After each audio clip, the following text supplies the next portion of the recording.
Welcome to Whisper's Secrets. Don't forget to subscribe, like, and hit the bell. Let's start. My name is Daniel Hartman.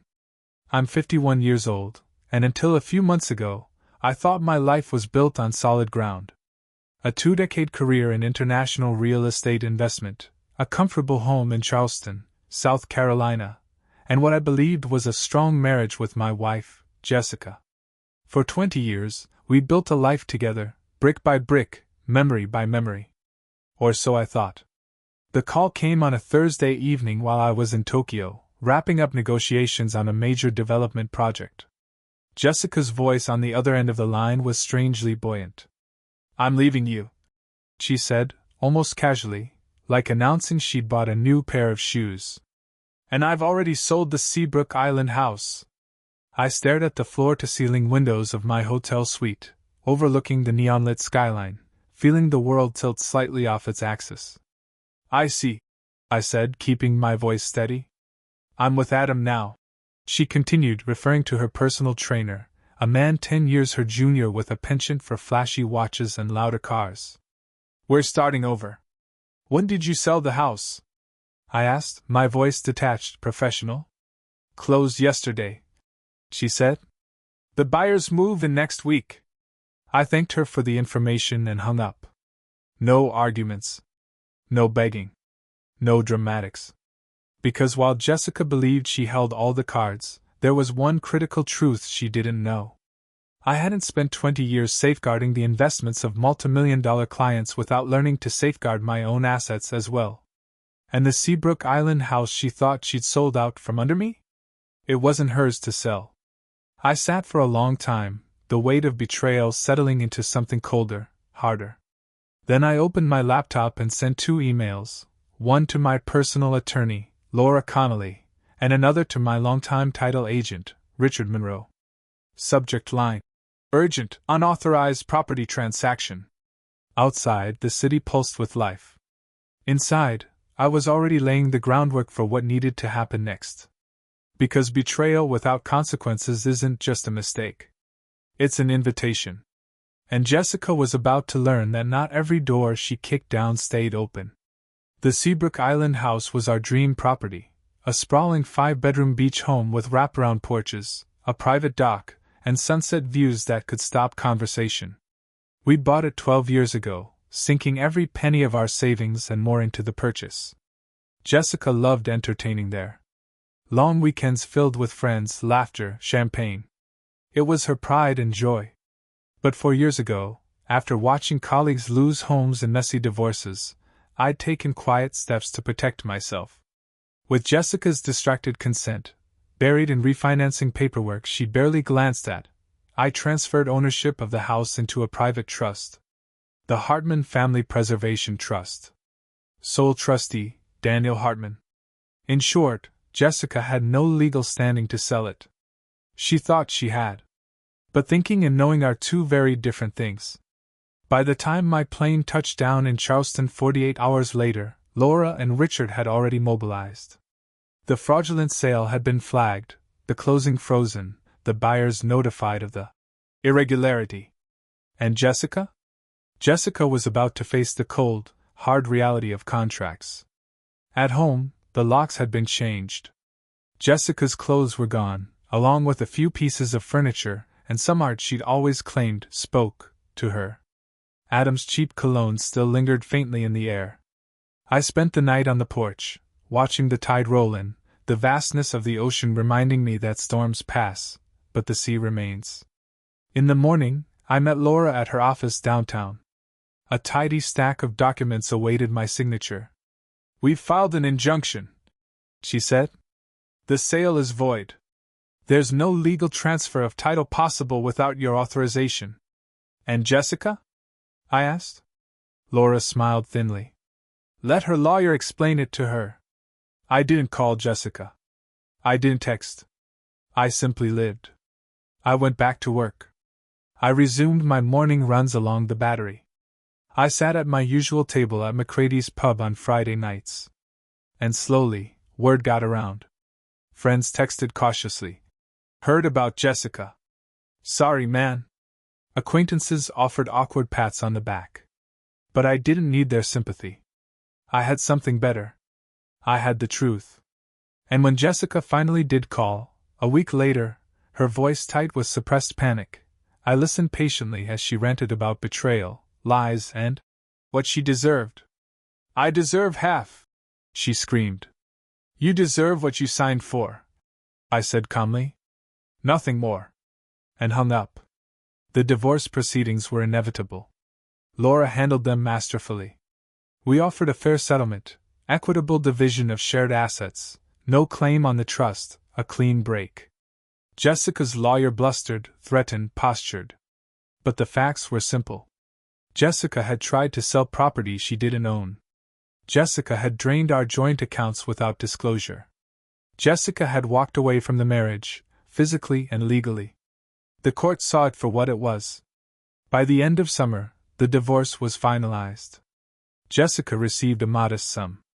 The Seabrook Island house, the home she tried to steal, remained mine. And the best part? Adam left her 2 months later. Turns out, ambition built on betrayal crumbles faster than a sandcastle against the tide. Today, I sit on the porch of that same beach house, coffee in hand, the Atlantic stretching endlessly before me. The house feels different now. Not haunted. Not broken. Free. Like me. The betrayal didn't destroy me. It refined me. It reminded me that contracts matter. That details matter. That self-respect matters. And that sometimes, the best revenge isn't anger or retaliation. It's living well. Living free. And living smarter than those who thought they could outmaneuver you. The tide rolls in, steady and sure. And I smile. Because no matter how fierce the storm, the sea always wins. And so did I. The day after the divorce papers were signed, the house felt both familiar and foreign. I spent the morning walking through every room, touching the walls, running my hands along the banister Jessica had once insisted we refinish, gazing out the windows she had dressed with flowing linen curtains. Each corner of the house was saturated with memories, some joyful, some bittersweet, others now tinged with a strange hollowness. I stood on the porch for a long while, watching the waves crash against the shore, and thought about the years I'd spent working, building, and believing.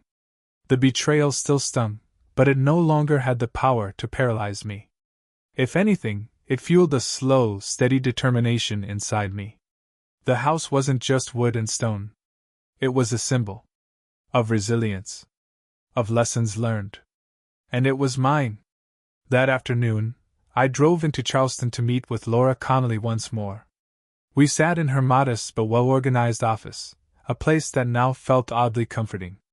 "You're legally clear," she said, flipping through a final set of documents. "Jessica's claims are settled. No more surprises." "Good," I replied, but my mind was already spinning ahead. "You're thinking about next steps," Laura observed, smiling knowingly. "Always," I admitted. The truth was, I couldn't sit idle. The past few months had stripped away any illusions of security, of permanence.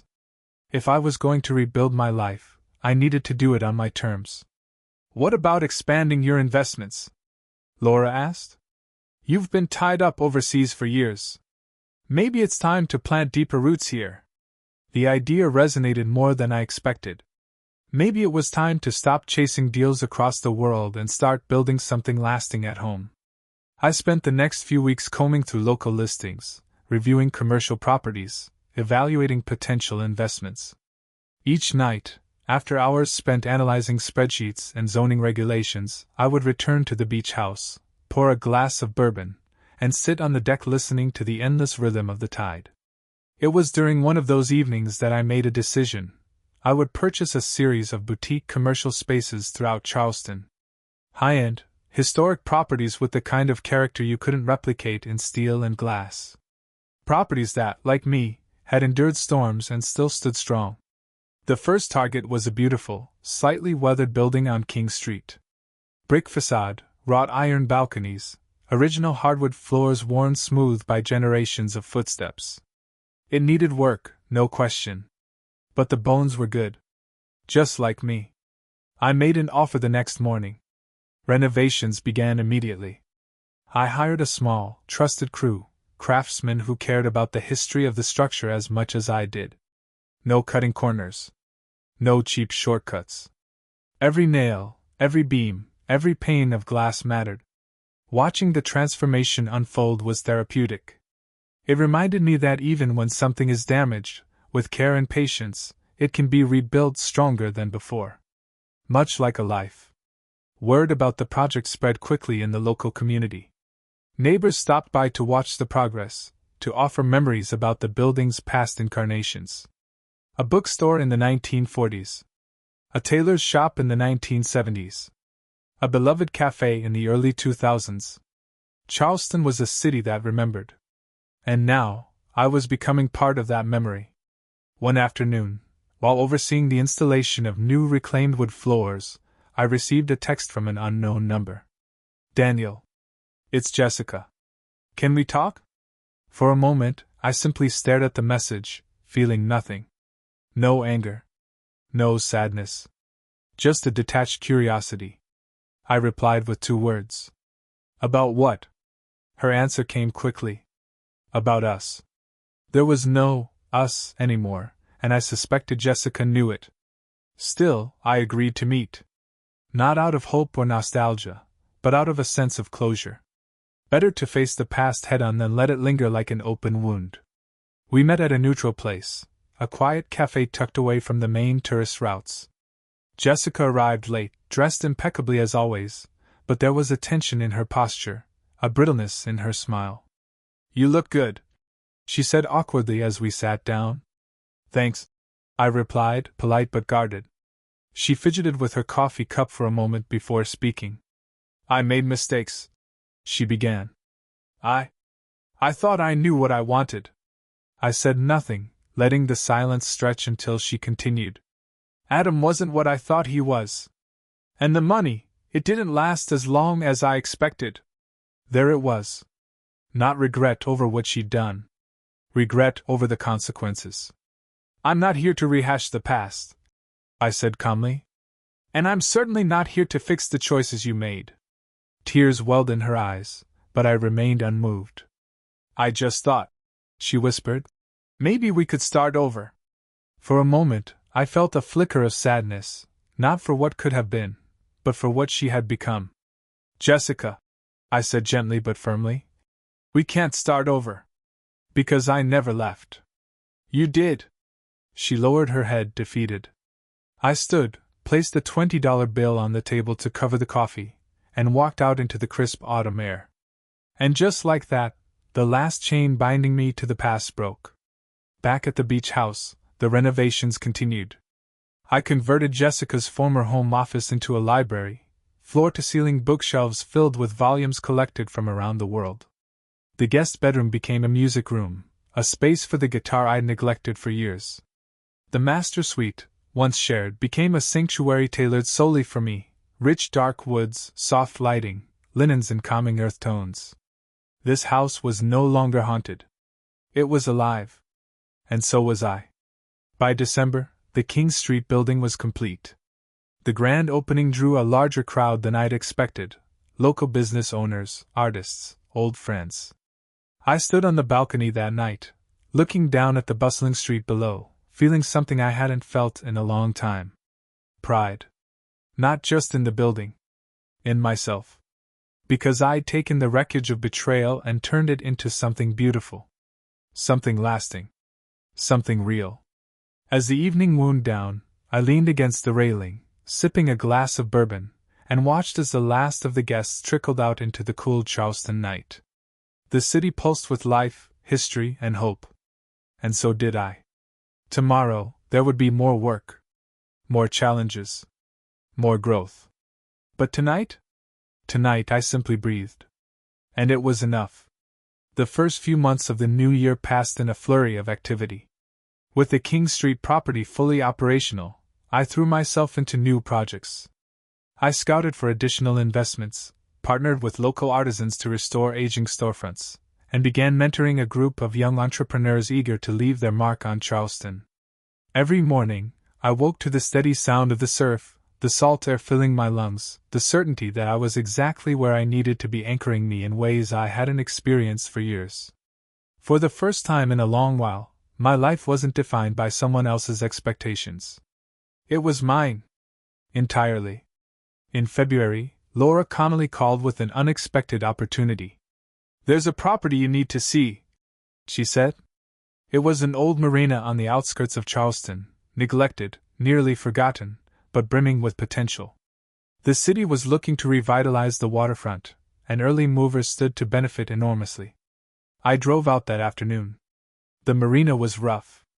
Peeling paint, rotting docks, broken windows on the main office building. But beneath the decay, I saw the bones of something extraordinary, a space that could be reborn as a vibrant community hub, shops, cafes, boat rentals, a place where families could spend sunny afternoons and evenings filled with laughter and music. I put in an offer the next morning. By March, the project was mine. Rebuilding the marina became a labor of love. I worked alongside the crews whenever I could, hammering nails, sanding docks, hauling debris. I wasn't above getting my hands dirty. In fact, I welcomed it. The physical labor felt honest. Grounding. After years spent in boardrooms and luxury hotels, it was good to be back in the real world, shaping something tangible with my own two hands. News of the project spread quickly. Local news stations ran features. Community leaders reached out with offers of support. Investors tried to buy in. But I kept control. This was my vision. And I intended to see it through. One rainy afternoon, while overseeing the demolition of the old office building, I found a time capsule sealed into the foundation. Inside were photos, letters, and a handwritten journal detailing the dreams of the marina's original founder, a man named Benjamin Carter. His words resonated deeply. Build with care. Lead with honor. Leave a place better than you found it. It was a message from the past, but it could have been written for me. I framed the journal and hung it in my office. A reminder that the work we do, the real work, outlives us all. By May, the first phase of the marina redevelopment was complete. The new docks gleamed under fresh coats of paint. The main building, once crumbling, stood proudly again, housing a cafe, a bait shop, and a small maritime museum. Families returned. Sailboats bobbed in the slips. Laughter echoed across the water. The dream was real. And it was only just beginning. Meanwhile, life at the beach house settled into a peaceful rhythm. I adopted a Labrador retriever named Boone from a local shelter, a clumsy, joyful ball of energy who quickly became my constant companion.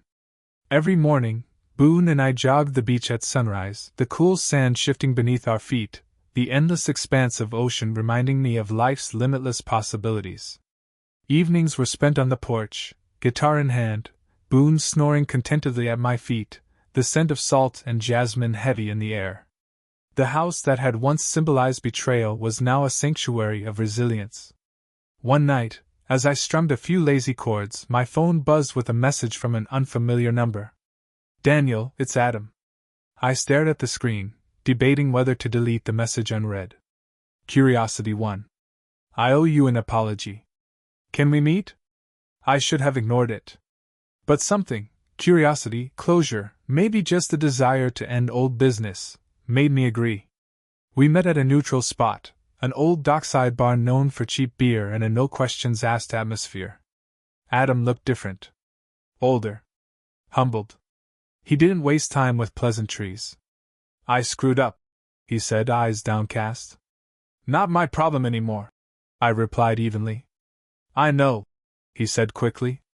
"But you should know, Jessica, she told me you didn't care. That you were cold, selfish."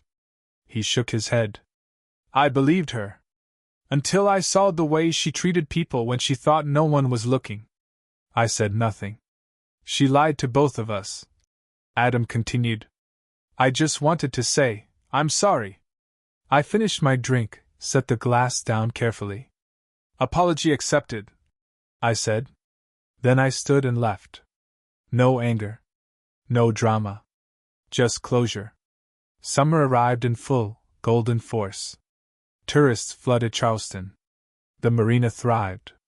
Pinnacle Ventures, the new umbrella company I'd formed to oversee all my investments, expanded to include a historic inn and 2 more boutique storefronts. Life was busy, fulfilling, whole.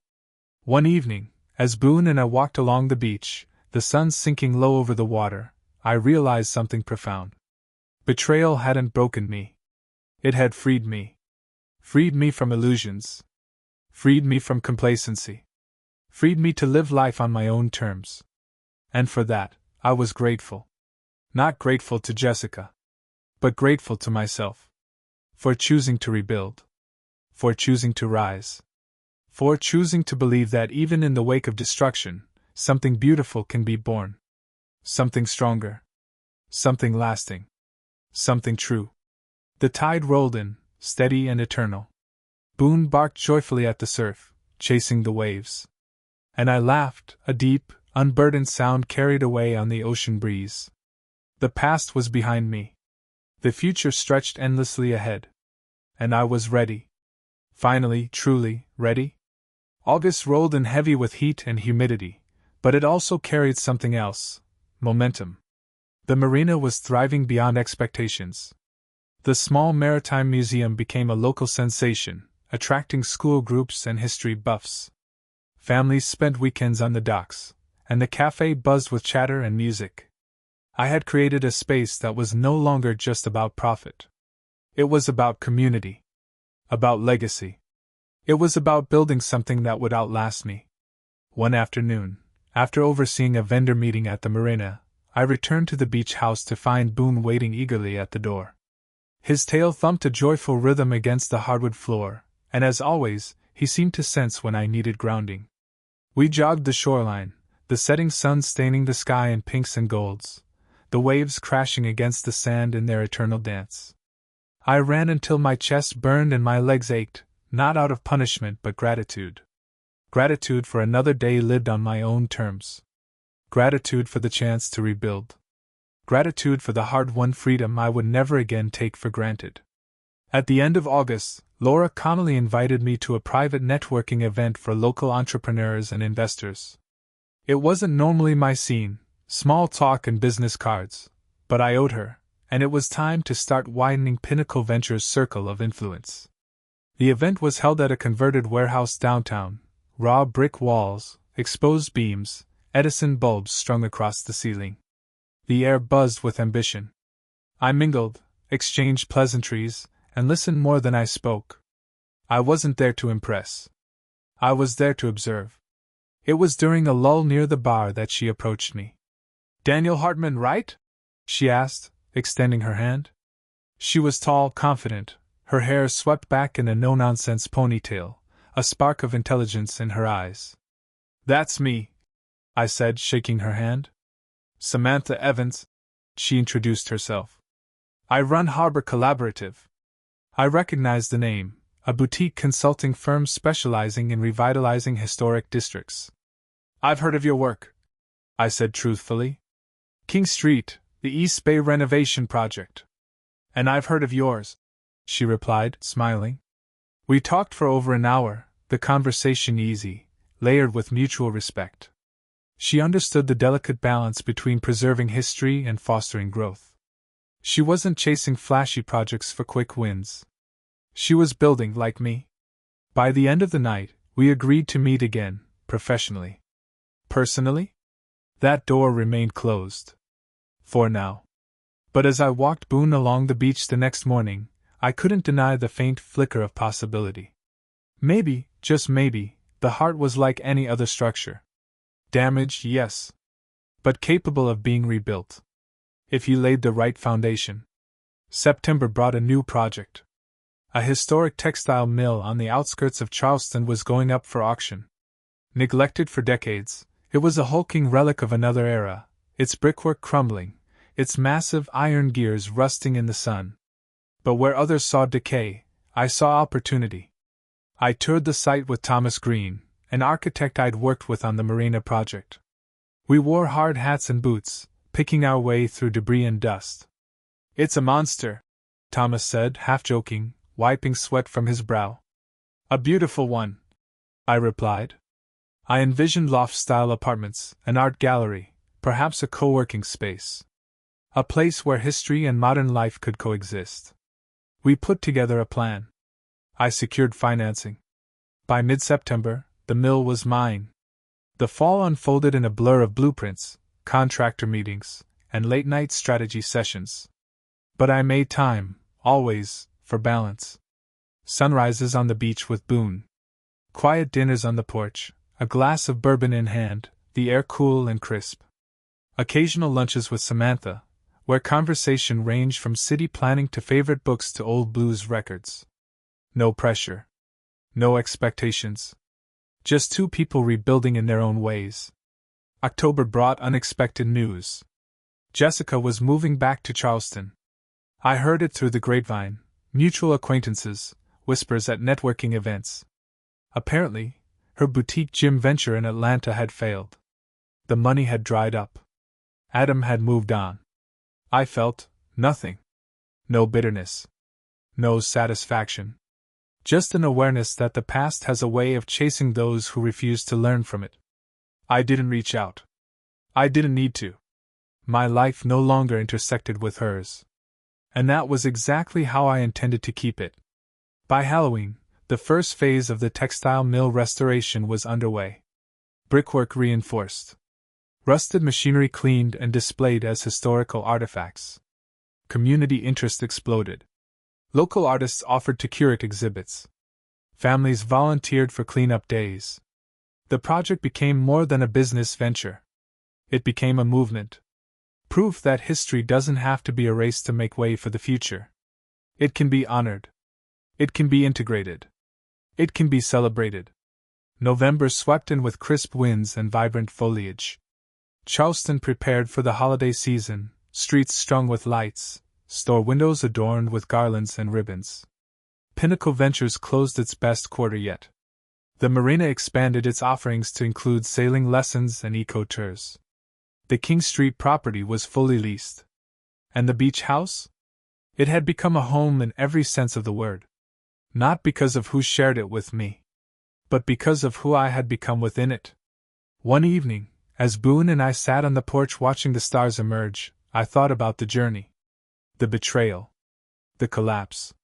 The painstaking rebuild. The unexpected blessings hidden within the ruins. I realized that life, like any good structure, isn't about avoiding storms. It's about building foundations strong enough to endure them. And sometimes, the strongest foundations are the ones laid after everything else has crumbled. I raised my glass in a silent toast, to resilience, to redemption, to rebirth. Boone thumped his tail approvingly against the wood. The tide whispered against the shore. The stars blazed silently overhead. And for the first time in years I felt whole. Completely. Unshakably. Whole. December arrived like a quiet drumbeat, each day a steady, solemn march toward the end of the year. In Charleston, the air grew crisp, the marsh grasses faded to a muted gold, and the whole city wrapped itself in festive lights and garlands. For the first time in a long time, the holidays didn't feel heavy. They felt hopeful. At the marina, children tugged parents along the docks, wide-eyed at the towering Christmas tree we'd installed near the waterfront. At King Street, storefront windows gleamed with displays of hand-blown ornaments, silk scarves, and wooden toys crafted by local artisans. And at the beach house, Boone and I decorated modestly, a wreath on the door, candles in the windows, a small tree adorned with simple white lights. There was no need for extravagance. The real gift was the life I'd fought to reclaim. And the man I'd become along the way. Early in December, Samantha Evans invited me to a holiday gala hosted by Harbor Collaborative. The invitation was handwritten, tucked into a crimson envelope, a personal touch that spoke volumes. "You should come," she said over lunch a few days later. "Celebrate what we've built this year." "We?" I teased. She smiled, a rare, unguarded thing. "All of us who still believe rebuilding is worth it." I accepted. Not because I needed the validation, but because, for once, I wanted to share the journey. The gala was held in a restored cotton warehouse near the riverfront, the very symbol of Charleston's complicated, resilient history. Inside, the space glowed with soft light and warmth. Exposed brick walls framed soaring windows, and a jazz quartet played in one corner, weaving melodies through the hum of conversation. I arrived alone, wearing a simple charcoal suit. Boone reluctantly left at home with a new bone to keep him occupied. Samantha greeted me near the entrance, her usual tailored efficiency softened by a deep green dress that hinted at the woman beyond the professional exterior. "You clean up well," she teased lightly. "You too," I said, meaning it more than I expected. We spent the evening weaving through the crowd, exchanging stories with architects, historians, and entrepreneurs who shared our passion for preserving the soul of Charleston. Everywhere I turned, there were reminders that rebuilding wasn't just about buildings. It was about people. About community. About connection. As the night wore on, I found myself standing with Samantha on the balcony overlooking the river. The city shimmered around us, festive and alive. "Funny, isn't it?" she said, staring out over the water. "What is? How life can tear you apart and somehow—" She paused, searching for the right words. "Somehow it stitches you back together into something stronger." I thought of the marina, the textile mill, the beach house. My own battered but unbroken heart. "Yeah," I said. "It is." We stood there for a long time, saying nothing more, letting the river speak for us. Christmas Eve arrived on a tide of mist and candlelight. Charleston's streets were quiet, save for the occasional burst of carolers weaving between historic homes. Boone and I walked the beach under a blanket of stars, the world hushed except for the steady whisper of the waves. When we returned to the house, I lit a fire and poured a glass of bourbon. There were no gifts under the tree. No grand feasts or elaborate plans. Just a quiet, perfect evening steeped in peace. Boone dozed at my feet, occasionally twitching in his sleep, no doubt chasing dream rabbits across the dunes. I thought about the year behind me. About Jessica. About betrayal. About survival. And then I let it go. Not with bitterness. Not with anger. But with a simple, profound acceptance that some things are not meant to be carried forever. Some burdens are meant to be set down by the side of the road, acknowledged, and left behind. I raised my glass in a final toast. "To the storms that shaped us," I said softly, "and the strength to stand after they've passed." New Year's Eve dawned bright and unseasonably warm. The city buzzed with anticipation, fireworks displays, street parties, late-night dinners spilling into sidewalks strung with twinkling lights. But I had different plans. I hosted a small gathering at the beach house, just a few friends who had stood by me during the hardest months. Samantha came, bringing a bottle of champagne and a laugh that made the rooms feel lighter. We grilled seafood on the back deck, swapped stories, played old vinyl records until the stars blurred into the Atlantic. At midnight, we gathered on the beach, toes sinking into the cool sand. The fireworks ignited overhead, dazzling bursts of color reflected in the rolling surf. I felt Boone press against my leg, trembling slightly from the noise, and I knelt to ruffle his ears reassuringly. "We're good, boy," I whispered. "We're more than good." Samantha stood beside me, her shoulder brushing mine in the darkness. "What do you wish for?" she asked, her voice almost lost in the roar of the sky. I didn't hesitate. "Nothing," I said. "I have everything I need." And I meant it. Truly, deeply meant it. Because I had finally built a life not on illusions or expectations, but on truth. On resilience. On a foundation that would weather any storm. A life anchored in strength. A life finally, completely, mine. January ushered in a different kind of season, one marked not by chill or celebration, but by clarity. Charleston slowed after the holidays. The tourists thinned, the streets grew quiet, and the city settled into a peaceful rhythm that mirrored the calm within me. The marina entered its second year of operations with record numbers. King Street properties boasted full leases. The textile mill project advanced steadily, transforming brick ruins into vibrant spaces ready to house new dreams. And me? I found something rarer than success. I found peace. Boone and I began each morning with a long walk along the beach, the soft hiss of the surf underscoring every step. I had no need for alarms anymore. No urgent flights to catch. No late-night conference calls. My days were filled with purpose, not obligation. Meetings with architects and city officials. Afternoons spent reviewing blueprints. Evenings lost in books or music or conversations that mattered. Samantha and I grew closer, not through grand gestures but through small, steady moments. Dinners on quiet porches, debates over classic novels, shared laughter under starlit skies. There was no rush. No pressure. Just the slow, beautiful unfolding of something real. Something earned.